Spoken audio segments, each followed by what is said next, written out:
करने वाले एहतजाजियों, तुमको मेरा सलाम, तुम्हारी हिम्मत को मेरा सलाम।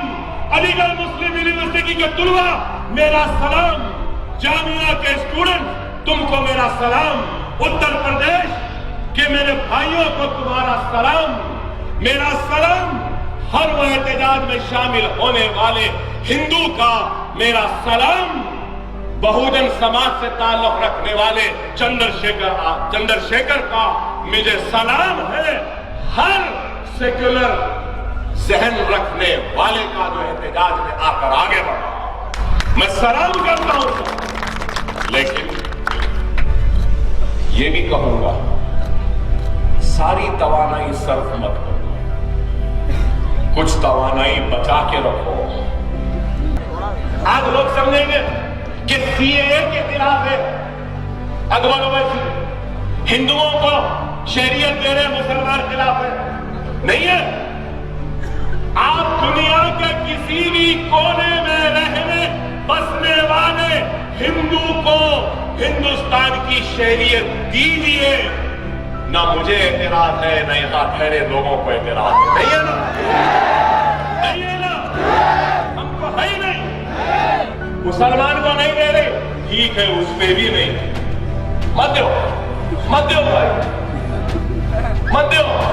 हमारा एहतजाज, हमारी लड़ाई, हमारा झगड़ा हिंदू को देने से नहीं, मुसलमान को नहीं देने से नहीं।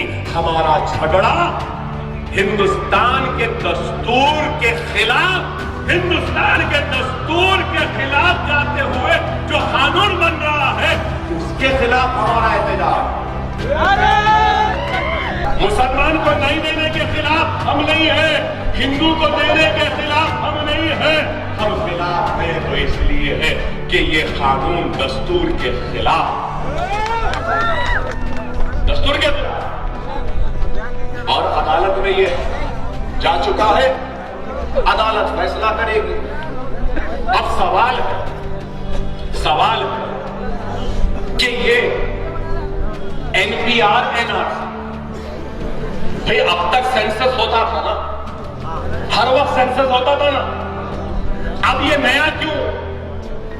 अब ये कि नहीं, आप ये कागज लाओ, वो कागज लाओ, ये लाओ, वो बताओ, ये बताओ, वो है तो है, नहीं है तो नहीं।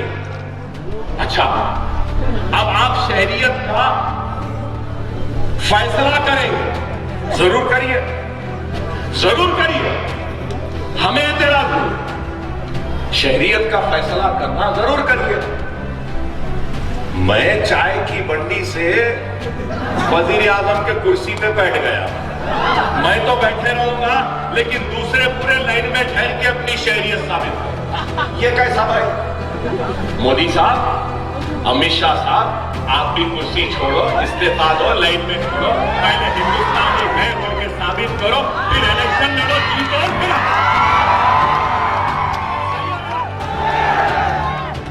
सही है ना? हम तो कुर्सी पे बैठेंगे, बाकी हिंदुस्तान लाइन में खड़े रहेंगे। ये कैसी बात?